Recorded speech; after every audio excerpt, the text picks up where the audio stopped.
Besma Momani is professor at the Balsillie School of International Affairs and the University of Waterloo.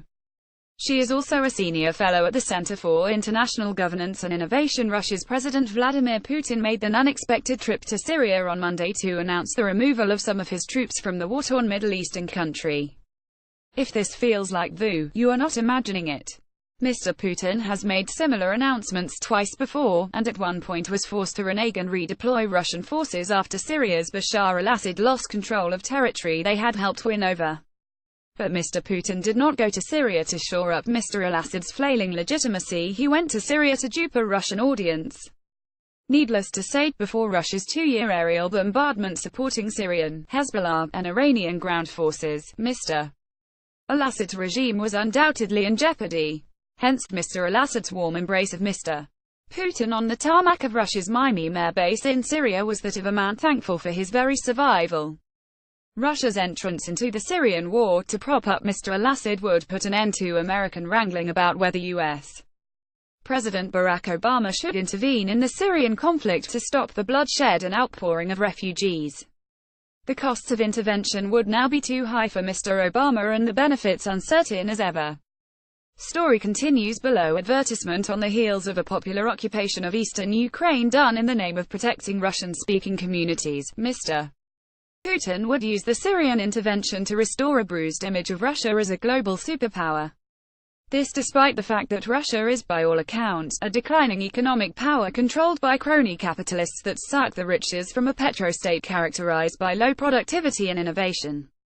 As astute Kremlin watchers note, Mr. Putin need not fill the fridge of an average Russian if he can control the TV to fill them with nationalist pride.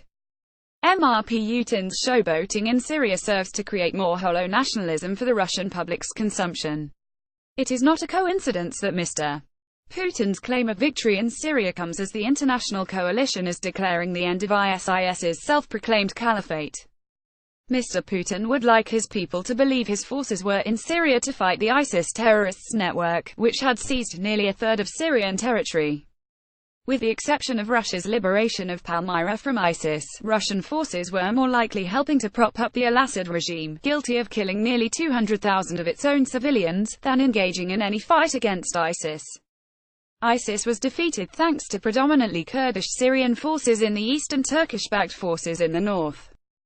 Across the border, the Iraqi army, Iranian-backed militia, and Kurdish Peshmerga forces cleared ISIS from its Iraqi territories. Across the Syrian and Iraqi landscape, it was Western governments' air power that supported the ground forces who liberated territory from ISIS's grip. Russian media will skirt over these details and Mr. Putin will no doubt try to take credit for the defeat of ISIS. The timing of Mr. Putin's visit to Syria is also about domestic politics. A few days earlier, he stood in front of an automobile factory and responded to a staged question about whether he would run for another term as president. The sly Putin announced that he would indeed run again in the March election. His eventual victory is not in doubt. He controls nearly 80% of Russian media, critical journalists have been mysteriously killed, and his alpha male image as a leader who resurrected Russia's image as a global superpower makes him extremely popular. Or safe to say, when Mr. Putin wins the 2018 election, he will govern until 2024, a reign nearly as long as Joseph Stalin's. Despite the optics, we are not one step closer to peace in Syria, because the country is run by hundreds of warlords and militias. The al-Assad regime controls Damascus, but he emboldened and then bequeathed power to thugs and warlords who govern outside the capital. The Syrian opposition, both armed and unarmed, have been pacified for now. Despite announcing the pulling of some troops, Mr. Putin affirmed that Russia's air and naval base will remain steadfast in Syria.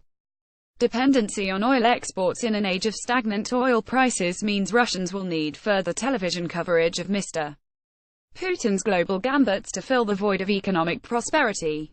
Good thing Mr. Putin will hold his marathon 4-hour diatribe on Russian TV this Thursday.